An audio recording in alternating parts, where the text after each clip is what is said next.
to the Trinity Force Podcast. Yo, it's that Triforce cast beaming straight to your home. Grab a beer so we know Pone ain't drinking alone. Send an email, a quick tweet, just pick up the phone. Leave a message, hit the beep if you're a creep, watch your tone. Discuss the meta game, patch notes, whatever helps your stats most. Obi-Pone Kenobi is your last hope to snatch gold. So grab your headphones and join in the fun. We'll try and force in some jokes and some cringeworthy puns. Yo, we can make it together, people. Trinity Force Podcast. These boys are second to none. Now that's the end of the intro. It's time we begun. Somewhere out there in podcast land, people actually introduce podcasts like the same way every single time, and they're all excited about, hey, we're here to talk about No one does this. Yeah, we've been doing cold opens for like, I don't know, a couple months now. Yes, decades. I forgot. We have been. This is your biannual podcast that we've been putting out about League of Legends. It's been very sparse, and you know what? It's difficult to keep up because last we checked, stuff like Intervening Locket was still in the game. Yeah, man, a lot of stuff changes in between podcasts. In between seasons 3 and 7. Actually, I wanna listen to that podcast now. The one where folks were playing in season 1 and then gave it up and then decided to come back and do a show again in season 7. That would actually be fantastic. Yeah, that'd be pretty great. You can go back and listen to Hurt bitch about Fizz coming out, or us talking about how to build Riven. That will always stick in my mind, because I remember saying you should build Sheen on Riven because she could proc it so often with the Q. Turns out... Actually, I was going to say, I actually played with somebody who... it was on Saturday, who hasn't played since season 4, I think? It was a long time. So, yeah, he had no idea what plants were or what keystones were. Oh, when we said what a keystone was, he's like, what are you guys talking about? We can see that you don't have a keystone. What is a keystone? What are you talking about? Naive boy. It was. Well, Riot doesn't do a very good job of calling keystones in the game either. It's not like there's a giant... They don't really stand out, no. That'd be so extraneous. Yeah. There would be no fucking reason to possibly put that. Be like, keystones right here. Oh, wait, my camera's over here. Here. And it's only going to get more confusing. They said the goal is to get 5 mastery trees.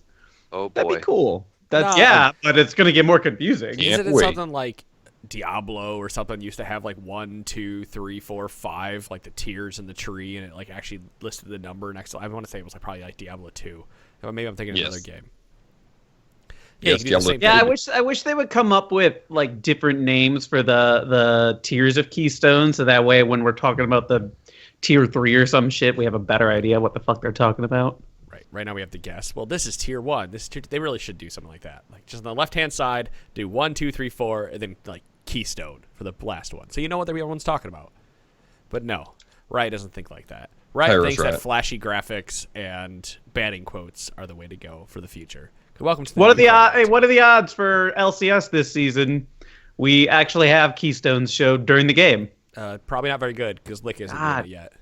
God damn it. So speaking of the new client, and this isn't just for the new clients, for everything.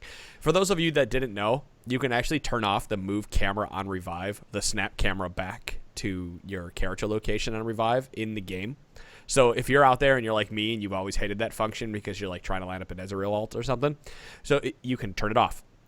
You need to open up your you don't need to go into a game. If you have the new client, you don't have to go into a game, right? Because you can just change your in-game settings outside of the client with the new client. But either way, go into a game, go to the game tab, or open it up, go to the game tab, scroll down to the very bottom and uncheck move camera on Revive. And I just want to say you are all very welcome for that. Not doing Maybe it. I like getting snapped back to base every time I'm alive. Yeah, I kind of like it. What if on the off chance I don't spawn at the base? Then if I don't have that snap back to me, where am I going to go? I'm not going to know where I am. You press spacebar. Or you what look if at the that there's a lot of what if situations. They're easily solvable problems. What if I was flying in the air and the plane crashed? Then what? What if I learned to fly mid falling out of the plane? See, I can do it too. This is the hard-hitting advice that you get with the Trinity Force podcast, and this is why we only do it once every 2 years, because it's so terrible. We're just like, guys, should we try this again? Maybe. How to podcast. What the fuck are we talking about tonight? Besides The Witness, which is all I want to talk about, and that's all I want to play right now. Show, baby. I know. I know. I already listened to their Game of the Year thing, so General Gaming goes live every Thursday night, or they record every Thursday night. You can listen to that podcast on Sunday. So if you really want to join, you can just jump in. Special guest this week. Mitch. After they already talked like their Game of the Year where it was on a lot of their list, they'll be like, "Hey, let's talk about this game again for no reason." Well, speaking of games, why don't you guys come out to PAX East with us? Because Mitch, myself, and my wife will all be out there to PAX East this year, getting interviews and running around and being idiots. It'll be great. So if you're at PAX East, please let us know via email, tweet, carrier pigeon, letter, whatever you want to, however you want to tell us. Just let us know. Facebook, whatever it may be. We'll all be out there. We'll shake your hand, give you a hug, say hello. You know, all the good stuff. You can come hang out with us. It'll be fun. Probably get more swag. Are we going to bring the rest of the swag from previous I'm going to bring PAXs? some kind of swag. Because we had way too much of it. Yeah, I'm going to bring some easier to transport swag. Like, I'm going to do, like, patches or something. Like, the patches you can stick on, or you can iron on, or it's iron on or sew on, right? I think can you turn that to a pun on, like, patch notes somehow? I don't know how you do that, but I should do patch notes with the Trinity Force podcast and make it a patch. That's such a good idea. Yeah, it's genius. Oh my gosh! Look out, Design World! I'm coming for you. As of 7.1, the patch of 7.1, we've seen a lot of changes hit the game, and we've had time to play on them and whatnot. So we're going to talk about some of those changes that have hit the game and come back around. Plus, LCK started this week, and then Europe and NA, all that good stuff starts up here very shortly as well. So we'll be able to see how the pros get to play with 10 bands. But we are not playing with 10 bands, we're playing with 3. And speaking of those, or 6, 3 on each side. Some of those bands that you might want to target are some junglers like Hiccups or Nocturne or Kha'Zix. All the junglers. Because they are doing very, very, very well. I mean, and most of these were already super strong before the patch too. Yeah, pretty much. I mean, these are all champions I was playing before the patch, and they're still doing really well. So, yeah, I kind of feel like all that's happened is they've narrowed the field of champions that are actually good in the jungle anymore. Because like Lee Sin, he's in the dumpster. Yeah, how far down is he? He must have gotten hit. 47%. Holy shit. Yeah. Okay. I mean, when a champ was played as often as he was and hovers right around 50%, he's way, way too strong. And I'm fine with nerfing him. Like, nerf him as much as you fucking want, because the game is way less fun when he's good, except for the Lee Sin players. Yeah, so one person out of the 10 on the field is having a good time, and everyone else is just like, oh, Lee. Great, Lee. More Lee. Yeah, I have to play against Lee. He's probably the one that gets hurt the most by, like, a much slower level 3 power spike, because getting all 3 abilities means you get an extra 4 hits off of your passive. Like, getting that extra ability early is just so much faster if you're playing Lee correctly, or at least how I think he should be played correctly, because I am no pro Lee Sin player. Well, at the very least, play him when you're clearing jungle camps. Yeah, exactly, and it's pretty simple. But like he's like the other ones that are now seeing more play don't suffer as much. They don't need that 3rd level as badly, and are still effective at clearing. Otherwise, that Vi Hecarim, my boy Amumu apparently is shooting back up. I'm really happy about that, because he doesn't need bandage toss. What's he going to use that for? He just gets W and E and suddenly clears forever. Sean, Skarner doing pretty well right now.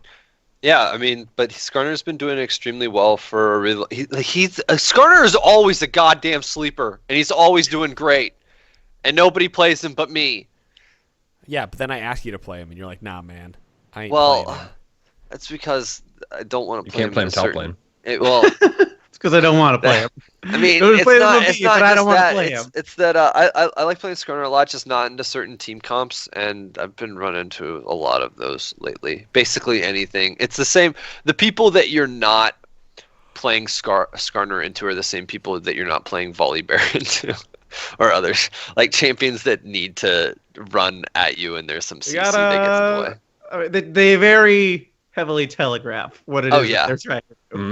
And that works great, like really, really well at lower elo, when people don't realize that they can buy things like Banshees to really stop hard engages with that kind of thing and whatnot. But as you start seeing players that know how to adapt to champions that are doing well in their games, and they'll buy things like a QSS, They can really make your day miserable if you're the only person in the game that's doing really, really well on a champion like that. Volibear is not doing too well. No, which is weird because he was doing amazing for a while, but what happened? I think it's that he suffers a little bit from having to run at targets. I assume you do. I mean, that's doing great too. And if you don't have a bot lane or a laner that is going to be able to set up some very consistent and significant hard CC to set up the Volibear flip, he's not really going to do a whole lot in ganks. Like you have to be really, really out of position to in that scenario to let a Volibear get to you. And no, Udyr is not doing well. He's also below 50%. He's like what, 5 slots higher on the list than Volley is, but as long as it's not the super obnoxious runic echoes, I'm going to split push and run away, and then split push and keep running away. I love it when Udyr's that Udyr. Yeah, I hate that Udyr. Like that one's just obnoxious, but every other Udyr, like I love it when Sean plays Udyr. I liked playing that Udyr way more than the Runic Echoes Udyr. So the fact, like, I actually don't think Udyr's in as bad of a spot as some people might make it out to be if they went back to sort of old build paths. Yeah, the changes that they made back to Turtle a while back definitely hurt, but I think he's okay. I think it's just people are off that Udyr train ever since they changed Runic Echoes. The Runic Echoes, Zizzarat. I'm just going to split push forever sort of build. I'm faster than you. Yeah, I'm faster than everyone. I'm faster than you if you have Ghost and Flash. Man, that Lee Sin play rate though, 25.66%. Yeah, it's nuts. If there's ever a champion, even though Lee's win rate isn't that great, he has like his win rate's always been low in comparison to. He's always been picked a lot. I mean, last season he was the worst jungler from a win percentage standpoint for a really long time, and he was the most picked. Yeah. No, it's baffling. It's very simple. It's when you combine a high skill cap champion with a high play rate, you're going to end up with a low win rate. Yeah, that's all it is. It's baffling that people gravitate so heavily towards such a high skill cap champion. Well, it's because they want to emulate what their favorite players are playing, or they want to challenge themselves, or it's one of those other things. He's fun to play too, even with his high skill cap. It's not fun to have on your team. No, but they don't care about you. Yeah, I care about my team. That's why I picked Kalista. Solo queue's not about your team, Dom. It's about you and everything you want to do. That's right. That's why I'm bad at this game. I'm always worrying about what my team needs. No, this is a very selfish game, Dom. I think you need to. This is why you need to slow your roll, buddy, with all the warding and like getting out there and trying to get that ward in the bush and shit. Nah, man. Why the fuck are you playing Lee Sin support? Who the fuck do you think you are? You should be playing Zyra or Vel'Koz or something else, something that just does damage. Yeah, just run the fuck in, man. We did. I played with the LCS Rundown guys on Monday before they kind of when they were meeting some of them and recording their first episode, and we played. Hey, I mean, I abandoned them a long time ago now. Yeah. No, I played Vel'Koz Yasuo bot lane, and it was very effective in the sense that it was very difficult. So don't run that. We had a lot of fun. It was very effective in the aspect that you fed the shit out of the enemy team, and they did great against you. Actually, surprisingly, I went 18-4-20 and carried the game. So Good. It never. But like I built Redemption and Sightstone as my last two items as support. It counts. You're support. Pro support player. It's about the journey. That's the sign that he's a true mid laner. That he didn't even bother. he went straight towards the damage stuff. Didn't bother getting the support items. I was fed as fuck early. Also, his journey is complete. That was kind of the main reason. But yeah, so guys, you can mix it up in bot lane. Ziggs AD carry. That's so last week. Now it's Yasuo AD carry. He's really good at last hitting from range. I want them to get to 10 bans like real quick for solo queue, just so that I never have to see Yasuo again. I like it when you play him, but I don't like it when anybody else plays him.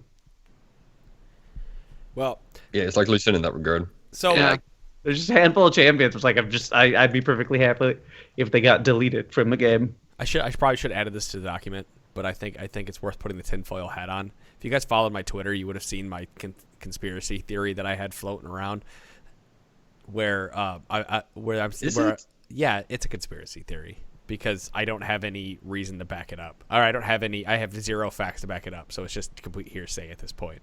That sounds more like that's not even necessarily conspiracy so much as it's you just making shit up. Well, that's always fun too. I mean, you're trying to manifest your own destiny here, which is beautiful. Well, we got to do something. Right. No, well, my point is this. Actually, I didn't rant about this specific topic, but it's something that I've been thinking about, and that's we had set patch 6.24, right? We had a solid month on that patch, and there were some problems in 6.24 with how AD carries were being, just some of the problems we talked about in the past. You guys know what those all are, and if you don't, go back 2 or 3 episodes, and you'll find out all those issues with AD carries and why people are bitching about them. But we only talked about it 3 episodes in a row, right? So I'm not going to go over that again. You guys know at this point, and if you don't, go back and listen. So we had a solid month of playing with on patch 6.24 where junglers are really powerful, and at that point that led to people to innovate, right? And that's something that we've talked about in the past where we said if you give us longer on a patch, players will tend to innovate. And so players started innovating by picking up APC's bot or Mage's bot, just throwing different styles of mages somewhere. But I wonder if part of it, Sean, this goes after the conversation we had the other day, really is because of the elitism that is in League or any other game where if you try to innovate at any point in time in between any other smaller period of time, that the elitists just shit on your face and tell you you're wrong because that's not how the game's being played. But since we had a longer patch cycle this time around, people were more willing to allow players to innovate because the first 2 weeks went by, we didn't have a patch, and now we have to figure out a way to deal with this because Papa Riot's not going to come in and swoop and fix it. So elitists had to take back seat. Wasn't pro play that was being played regularly that people can base metas off of. I think that always has a large deal of solo queue. That's always a big contributor to the off-season meta. It's chaos partly because there's no organized play to tell people these champions are good and these items are good and this is how you should play the game. Well, and the funny part is that statistically, that's not it. Like what the pros are doing in pro play isn't necessarily what you should be doing in solo queue. Yeah. But people do that because what else are you going to do? You got to emulate the best players, right? Can't think for yourself. When you see what Smeb playing Kennen, like you brought up not too long ago, Dom. Oh my God. When you say a play like that, where Smeb runs in with Kennen, uses ult, and blows up the entire enemy team, how could you not want to play Kennen after that? It's like, I'm a top player. I can play that champion. I wanted you to play Kennen. I'm not even a top player. I'm just punch. You got to do this. But we steal your hat.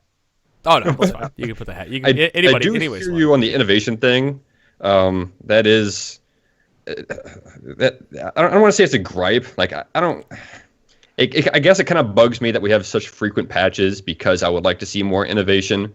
But I guess I've accepted it at this point just because it's been going on for so long. I kind of at this point I kind of like their frequent changes to League because it keeps it fresh, but. Like it's exactly like you said. Games that have less frequent patches, it falls more on the players to come up with solutions to problems that are presented to them. Right, and that's the part that we kind of miss out on now. This was something that Adam and I talked about the other day too. Is that it isn't just that. It's that there's also so much information available about this game right now. Like there is so much. You can go to numerous websites to find play rates on certain champions, to find the ranks of the people that you're playing with, to find guides, builds, this, that, and the other. And like there's so many things that at this point kind of have their own standard within and outside of the game and how people look at and approach the game that if you go against the stuff that has been status quo for a long time, your teammates in solo queue will be mad at you. They will hate you. They'll hate you because you're doing and it's one thing that if it works, that's great, but the amount of time or the path that it takes to make something that you come up with or anything like that work isn't necessarily worth the pain or the just people being upset at you or harassing you or whatever for coming up with your own kind of thing or even like trying something out. Like how many, I mean, mind you, solo queue's not the place to like try out some random bullshit. Like when the tank Yasuo thing was happening, solo queue wasn't probably the place for the first guy that ended up playing Yasuo as a tanky sort of top lane champ for a while. That wasn't something that somebody just jumped in solo queue probably and felt like, oh, hey, I'm going to start doing this. Like usually you kind of approach that in normals or something else like that. But at the same time, there's no better crucible for hardening the steel of trying out something and figuring out whether it will or will not work than solo queue, because people are trying that much harder. And shit that works in normal queue does not fucking work the same way in solo queue. I'm gonna applaud that. I'm applauding specifically the metaphor. Oh yeah, that was fantastic. Podcast over, guys. Let's go. Let's just call it. Yeah, that's See you in 2019. All right, so 2137 ended my my audio, no problem. So that goes to the other point about flex queue though, Sean. Now we have flex queue, right? And people right. Probably for the most part, most of us kind of look at flex queue and go, oh, flex queue. Maybe people try a little bit harder than normal queue. Well, but let's all go play into that. Here's the interesting piece of flex queue, and say what you want. I know a lot of people are super passionate about solo queue and whatever, but like if you're playing with a group of people that you know, or you're playing in fives, you can try shit and get away with it, and people aren't going to get mad at you. I do it every week. That's beautiful. It's fantastic. That's a way healthier way to approach the game than to just be like, well, I'm going to shit on whoever isn't doing things the way that they've been done up until this point, just because like that's the way it is, that's the way that it's been, and that's the way that I think it forever shall be. So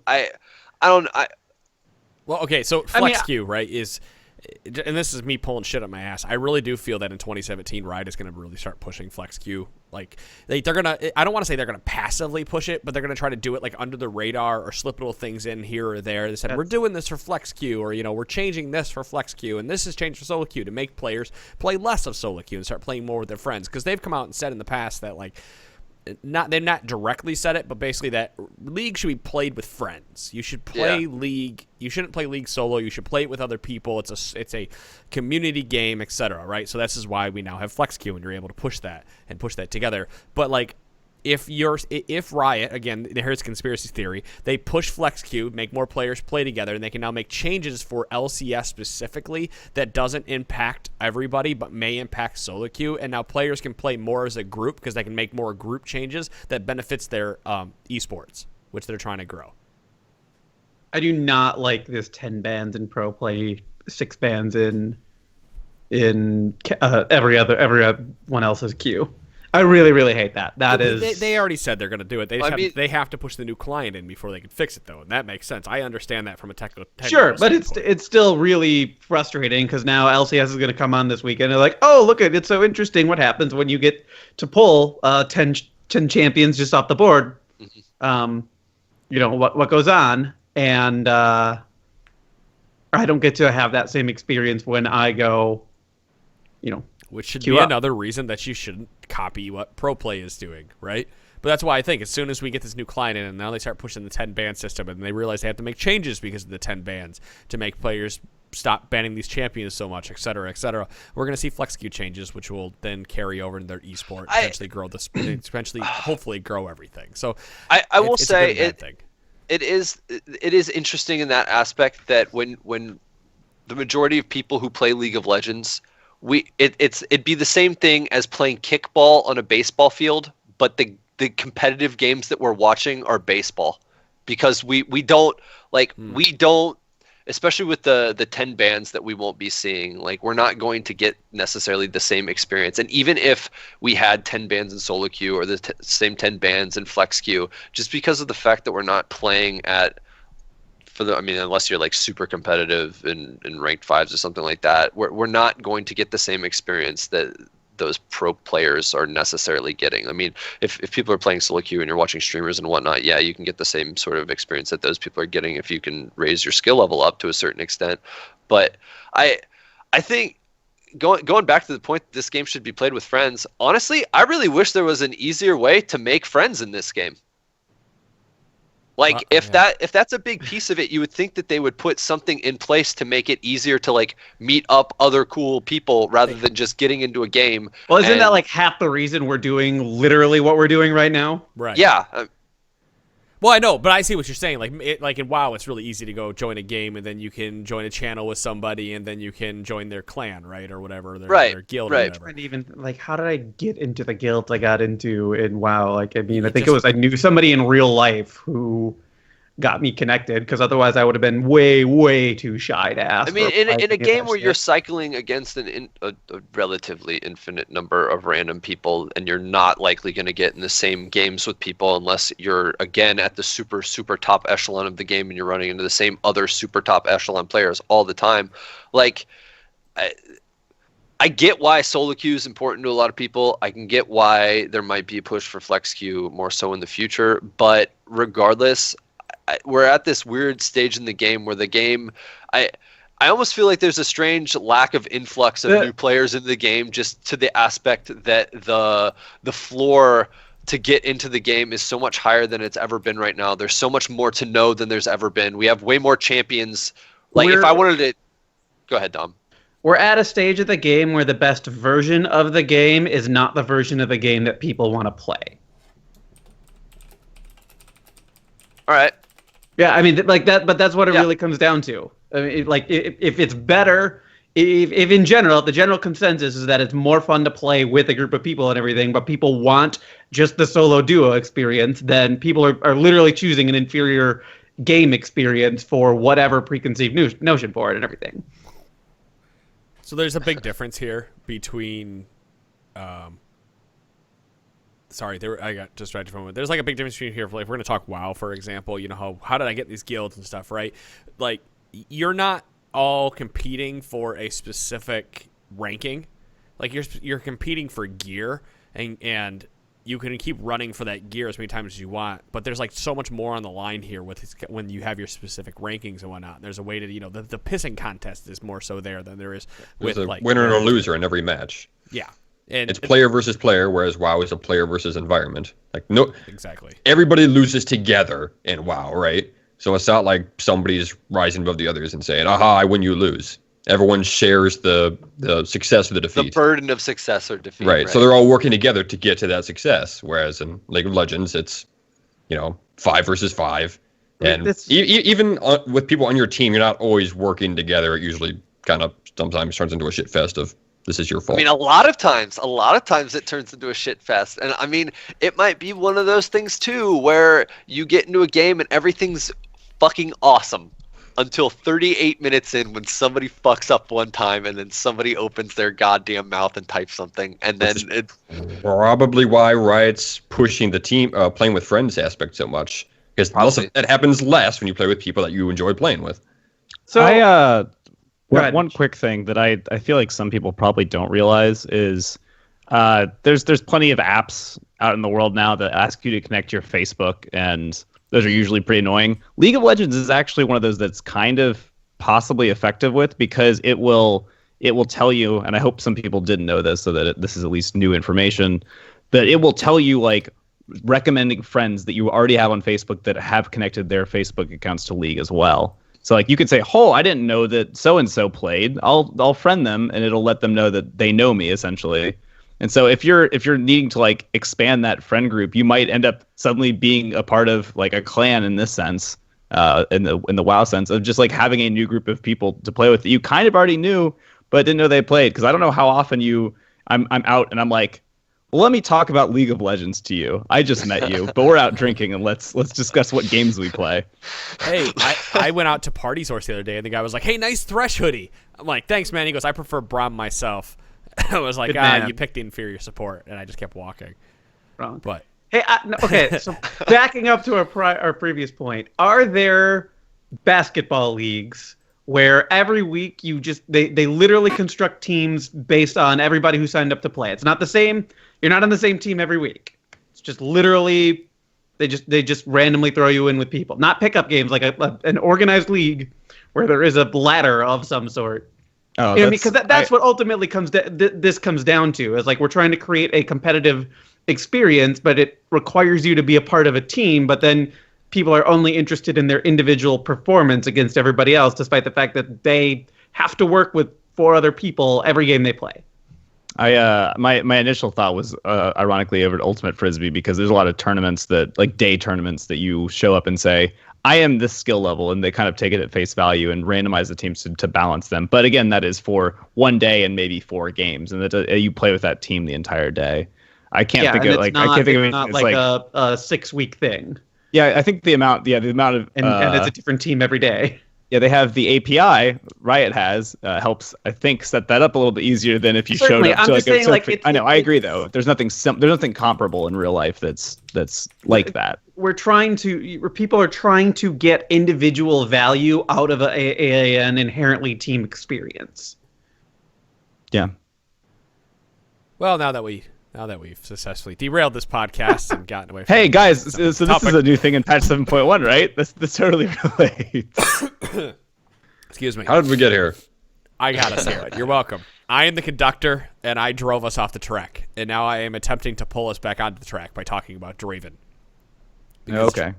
Because Draven has cracked the top 10 winningest and is seeing decent play levels. And the question that Dom has posed to us is: should lower MMR players learn him? Why or why not? And the real question, this really changes to be: is lower MMR the same as high MMR, or is MMR the same in between at all? Because I've been talking with Dom at all, during the week, right? Every day, baby. Right, yeah. I talk to Dom just about every day, and I've said to him in the past, and just passing, and I'm like, I'm pretty sure the game is different at every level you play: bronze, silver, gold, platinum, 100%. And yeah, and there's stats to back that up. If you go look up, what was it? OPGG has their own stats, right? And you can filter that by silver, bronze, etc. And if you look at bronze, no AD carry has higher than a 50% win rate. They're all lower than 50%. I should have said that way. Every AD carry is lower than 50% win rate there. So does that just say people suck at AD carry at that level, or is this AD carry not good? Or it's just a difficult role to play, or it's just a really difficult role to play. And you go up to silver. It's like Misfortune is the only one that is cracking 50% win rate, with all the other champions being tanky champions. And it kind of goes that way as you keep moving on up. So, should players be learning Draven? I'd say, absolutely not. I think if you want to climb, you pick an easy champion and you just move through it with that. It's the same thing. It's Lee Sin. Draven is the Lee Sin of bottom lane. I really hope that people don't take that top 10 winningest in AD carry role when there's 19 total, and that counts Ziggs now. So I was about to say, that's a huge misnomer. But I agree, he's now above 50%, which is kind of the key factor there.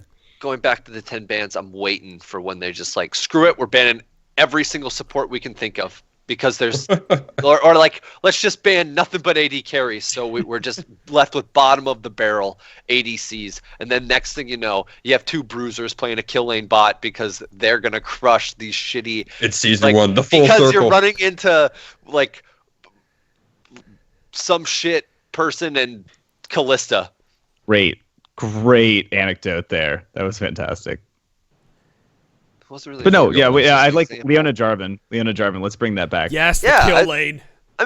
Honestly though, if we had 10 bans and you were stuck with if it was brand Callista, let's say for whatever reason that was decided, let's just say that happens, I would love to see a kill lane show up.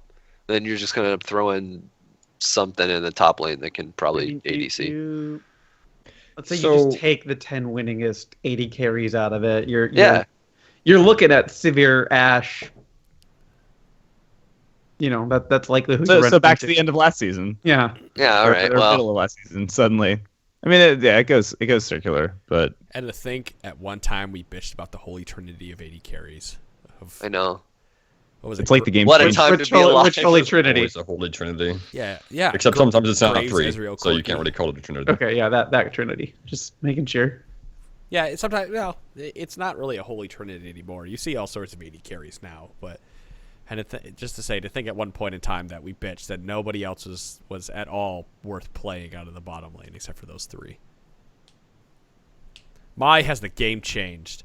But all right, I think there's some other changes here. Top lane's pretty much looking the same. It's the same thing as jungle. Those ones that were squeaking by are still squeaking by, but until Courage the Colossus gets nerfed into the ground, we're still going to see pretty much the same champions being played out of there. Tanks will dominate the top for. And that nerf is coming.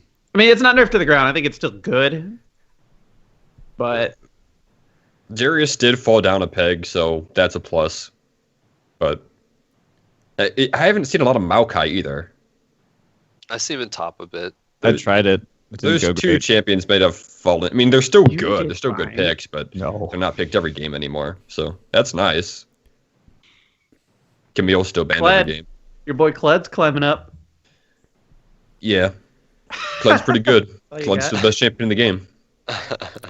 No one else I can say about him. You can play Cled, but only if you're screaming Scarl tonight. I have to hear Scarl.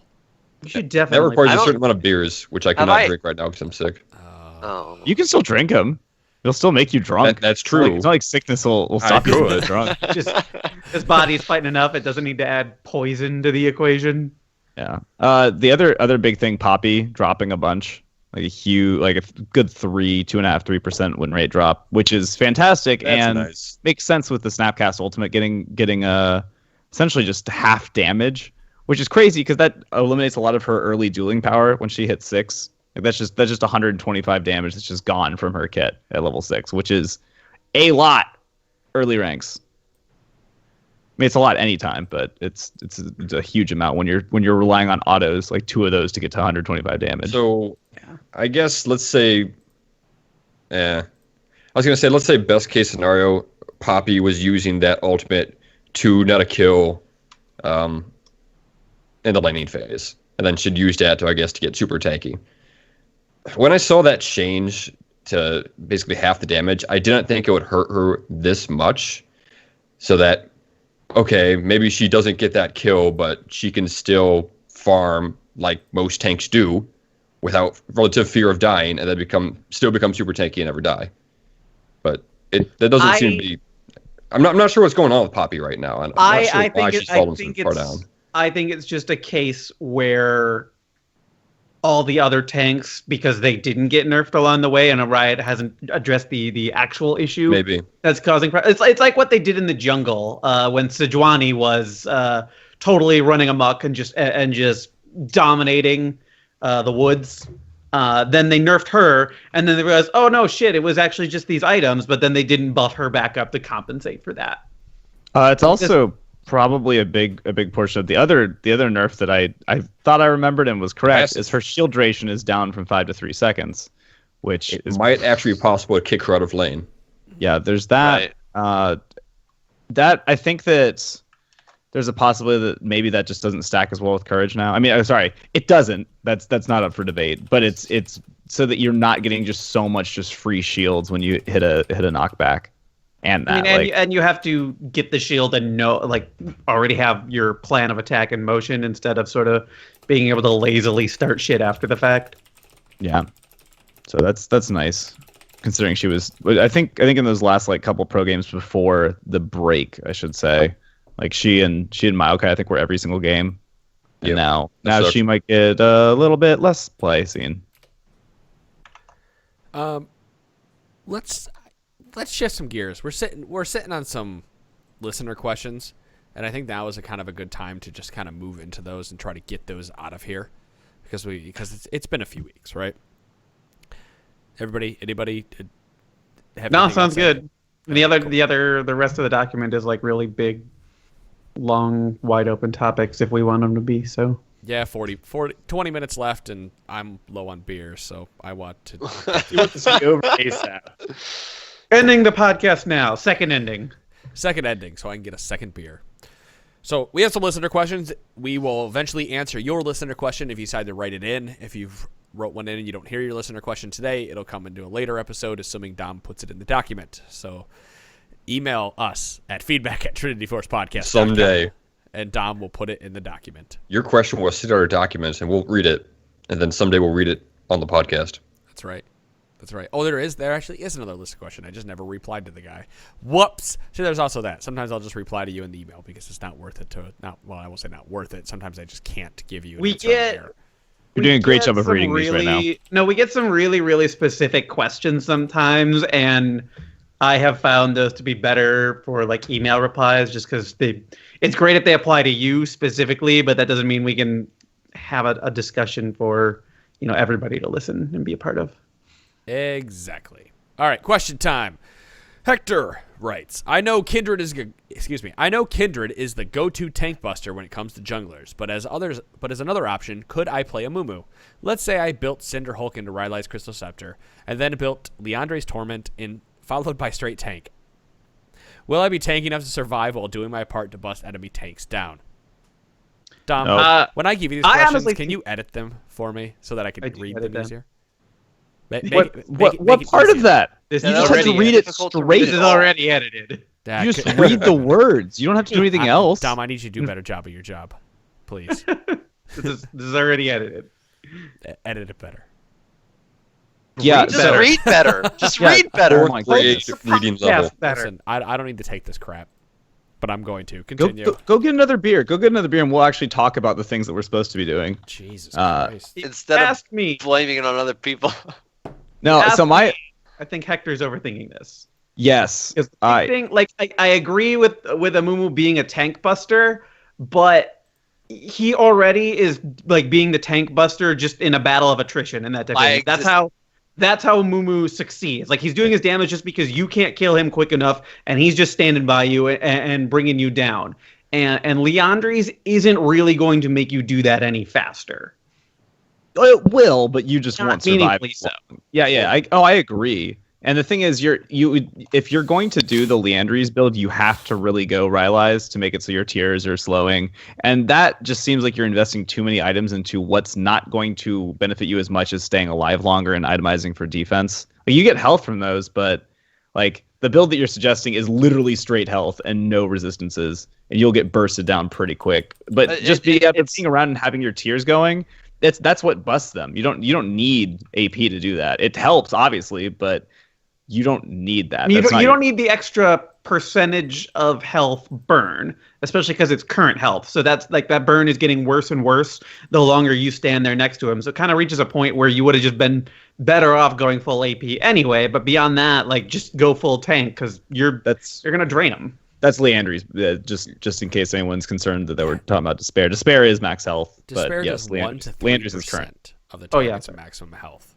Yeah, which only goes up by 1% per 100 AP, which at that build, I didn't math this, but that's close to 100. No, that's right. That's like 120, 130 AP. Keeping in mind that Amumu auto attacks shit and they lose MR, so there's also the added portion of this in the going back to sort of building all health and having you're faux tanky at that point. You're not actually tanky. You have, it's like having a bunch of tissue paper stacked on top of you just because it looks like you have more padding on you. That's armor. It doesn't really mean that much. Not to mention, like, going that straight build too, Amumu's mana pool, if you're not getting like a frozen heart or something like that, you're probably not going to be able to really keep up spamming with tiers and spamming E all the time to the extent where like it would really even make that much more of a difference. Not to mention, if you're gonna if you want to buy some sort of AP to like continue that shred, just get an Abyssal. It gives you defensive stats while just making what you already do better. And so I guess here's the big thing. Like, even if you want to go the ability power route, you still need to get the resistances to support that first, because otherwise you are going to die at the start of fights every single time. And if you're not around, odds are good your team is going to start dying quickly thereafter. And then you are going to fall really, really far behind. So yeah, you might have that tank busting element or all that damage, but it doesn't mean shit because you're not alive to deal it. Yeah, you're not utilizing it. In the tank versus tank fights, it's usually the team whose tank dies first is the team that loses. So it feels like Hector's kind of putting too much pressure on himself to be the one to take down the tank, when really, if you just survive longer than the other guy, your team should win that fight. Yeah, don't take down the tank. Take down the AD carry. Yeah, keep your AD carry alive. I think the idea of burst Amumu is also, it's very enticing at times, especially if you haven't, I'm not saying Hector hasn't, but if you haven't played Amumu a lot. Yeah, because his AP ratios are bonkers because they're supposed to be. But then again, you're relying on either flash ult bandaging or no. It's normally the ult and bandage are the ones that burst really, really hard with their crazy ratios. And if you don't hit those suddenly, or you hit the wrong target, you're like in the middle of their back line and have no resistances. I also really like the idea of Chira, all that paper. I wonder if you bought 6 cloth armors on a Mumu, if he would just expand in size, like a significant amount. Because I think that would be hilarious to see. Just way more band-aids. Kind of like how Zach expands. Yeah, with health, but it's just with cloth armors only. It's not with anything else. I actually like that you brought up Zach, because Zach does the exact same thing. He exists for a really long time, and he has shred with his W. And the longer that he's in a fight, the more damage that he's doing and the more shred that he's doing. It's the exact same thing that a Mumu does.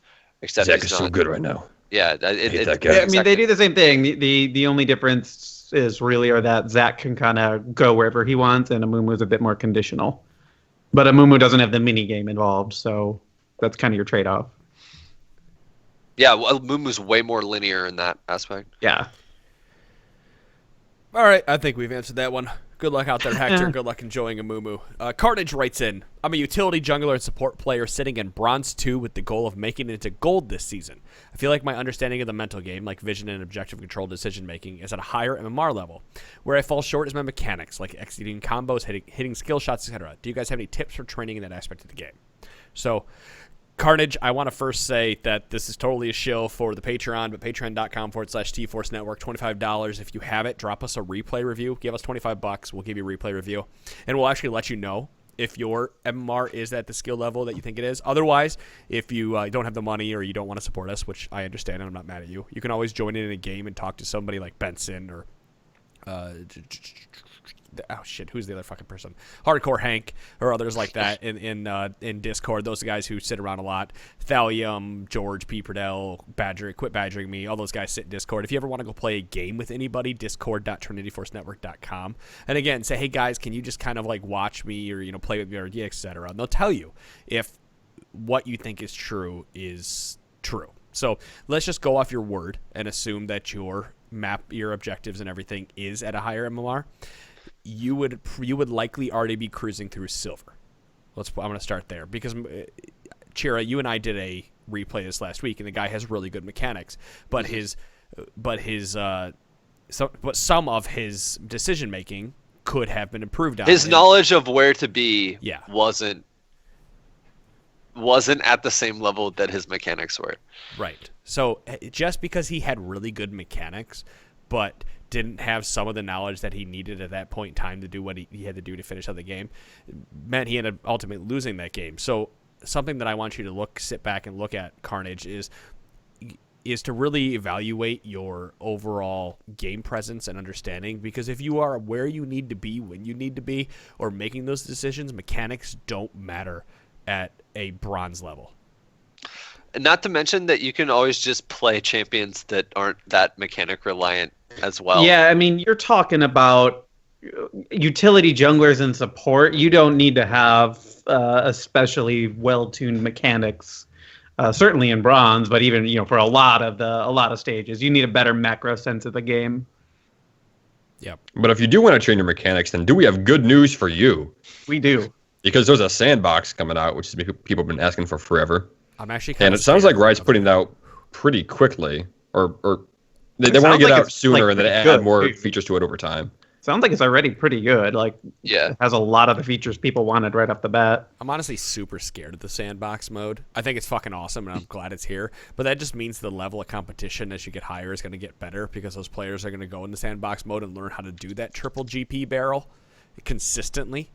It's the same thing as the really skilled players in Street Fighter. How many fucking hours do they spend in the lab, right? Well, I think those really skilled players are already able to do stuff like the GP barrel because of how many hours they are putting into the game. I meant the gap widens because there's gonna be more players that can do that, right? Because there's gonna be more players that can now spend that extra time, can spend their time learning how to do those and then go into the game, right? Like over time, that gap is gonna widen. And that was a fear that Riot had for a while, and why they kind of pushed back against implementing the sandbox.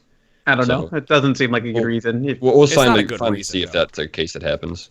I'm scared of it because I don't have the time to sit in there and learn how to do the GP triple barrel, for example, because that's the only one I can think off the top of my head that's like super skill intensive. I mean, it's even just stuff like last hitting, though. There are a lot of people who would relish the opportunity to basically just sit and last hit at level 1 for 15 minutes. Sure. Just practicing that over and over and understanding exactly where the minion health bar is, exactly how you have to move so you can get your auto attack off before the murdering minion shot or whatever comes in.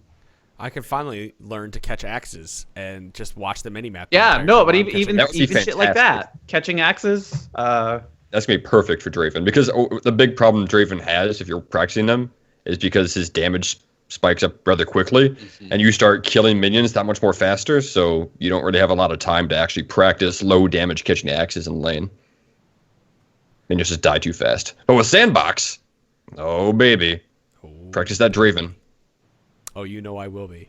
I already said it today. I'm gonna start. That's all Adam's gonna be doing. Yeah, I mean, you practice. You don't have time to use the Sandbox. But that's you got all time Adam's gonna do for 3 games until he's tired of playing it. I did say practice that the Alistar headbutt combo. You know, I mean, there are all kinds of things. Or practice the flash headbutt.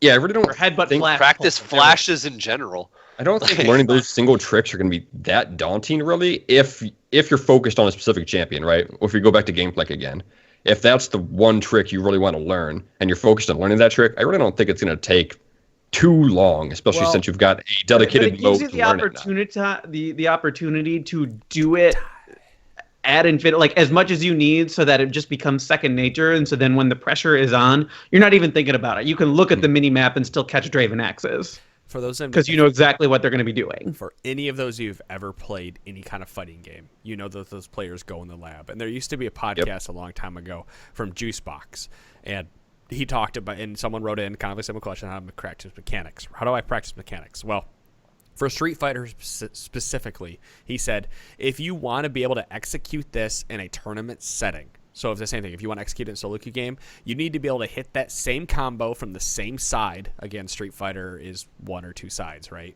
And you need to hit that same combo 30 times in a row without dropping it. If you drop it, you start back. Go over to the other side, and then you do it again.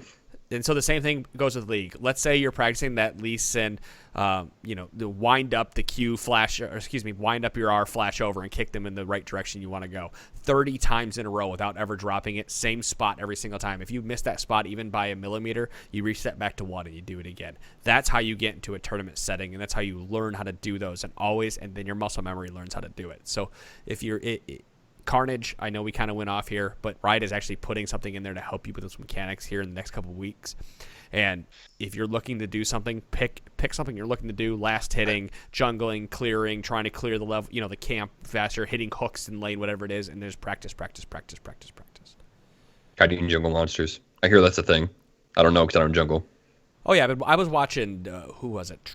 Who's SKT's jungler now? What's his name? Peanut. Thank you. That's it. Peanut do the Gromp, and he would kite away from the Gromp as a melee, and then come back and hit it, and he would take less damage because he was resetting the Gromp's auto attack timer.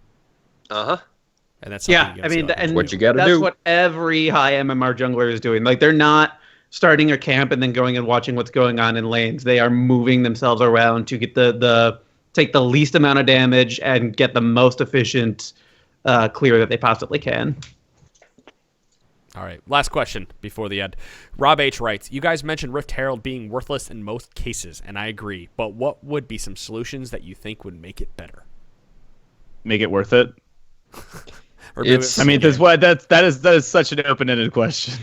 Right. It's difficult if you do something like give it a gold value, like Old Dragon, then you have the risk of it becoming worth more than Dragon, so everybody's contesting Rift Herald instead of Dragon. And I feel like that might be the case no matter what kind of value you try to give to it. Rift Herald or Dragon would be worth more, and the team's going to put more emphasis on whichever one is better. I don't think it's avoidable. I don't like I'm never going to like the fact that one person really gets an advantage when you have to commit so many resources from the team. Mm-hmm. It's sort of... it's ultimately why people just aren't bothering with it anymore. The cost is too high. I don't know. I would be more in favor of seeing an experiment with the gold value of it, just to see what happens there. I mean, I think you run into an RNG problem with the way that dragons are currently constructed, because what's more valuable, 150 gold to everybody on the team or Cloud Drake? You know, at 8 minutes in. I had a really random idea, and I don't know why it popped up. But what if, like, instead of that single target, single person buff, what if it like did a third of, like, when you took it, it did a third of each outer turret's max health. I was thinking, I was like almost half. On that same page. Like, what if it just spat something that knocked a turret down a significant amount, or like even just have to fucking click on it. There could be a lot of things there. That could be really cool, actually. Riot, I know you listen like to this everybody gets once every 2 years.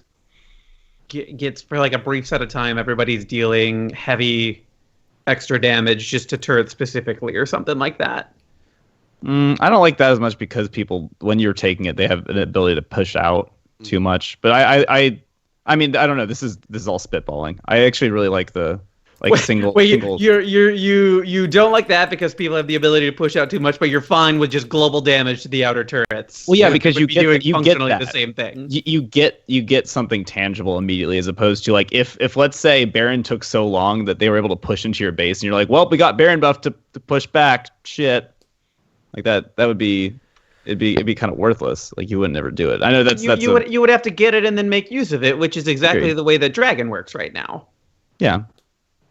I don't know. I mean, you're basically getting the Mountain Drake, like the Mountain Drake buff from what I propose. I'm not saying it's the perfect cooler solution. if it spits acid at the tower. Okay, that's a lot cooler. I mean, or if it even like walked out and just smacked. Yeah. Like the first, like if you already took the tower, it went to the second tower and did some damage or something like that, or like if it goes up and it does a fixed amount of damage to the turret and then goes away. What if it was like HOTS? And it was like a mercenary camp. So you took Rift Herald, and then it joined you in the lane and helped you push the lane. Let's just copy everything. Oh, man. Yeah, just copy. Just copy all the good ideas. What if it gave you a turret back? Wait. That would... What? And then took away money from everybody. What if it just didn't existed? Or what if it just didn't exist anymore? If it didn't exist... That's what's going to happen, right? Exactly. Yeah, there's no... I don't think there's any good way to balance two large monsters like that on the map for pro play at any point in time, and that is the big hurdle you start to jump over. Now, I'm probably going to be proven wrong, because I have been multiple times in my life, and Riot's going to find a way to do it, but they definitely didn't do it with Rift Herald. So, well, and I guess let's be realistic for a second here. They put it in to try and incentivize against lane swaps, and it didn't do that. And so then they took a whole bunch of proactive actions and adjustments to reduce the frequency of lane swaps, and that in and of itself is kind of what made the Rift Herald obsolete. Let's get real crazy and just throw another dragon in that pit. I would love it. That would be amazing. Well, another random type of dragon. In the chat, he said put two dragons, and then whoever takes one, the other one despawns. So if you take bottom, top despawns. Oh God, no! And they both spawn. You get into dragon races. No, that's horrifying. Well, that would be okay if realistically, what you might get two dragons might be killed before Rift Herald goes away. So what, like, there's a race to kill dragon, and if you kill one on one side, the other one despawns until dragon spawns again, and then it shows up in two spots, and then when Baron spawns, Baron just pops up, eats the fuck out of whatever dragon was sitting in that pit, and then gains its powers. It gains the power, yes! Gains the power based on the number of dragons that has been killed in this pit. Oh God. I love it. I don't like this. Like, this would be a lot of fun. I don't know that it would be balanced or actually doable, but it sounds like a lot of fun. Screw balance. This is fun. Yeah, no one ever said any of our ideas were actually going to be any good or useful. You just asked us what you thought we wanted. I mean, that thing. You're welcome, Rob. I'm gonna have to sit and think about that one for a long time. Well, what do you do? I mean,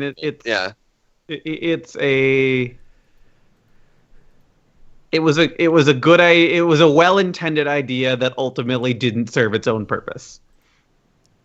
They tried. Much like Sean in this podcast. I don't fault them for trying to do something there. They just had to do something else.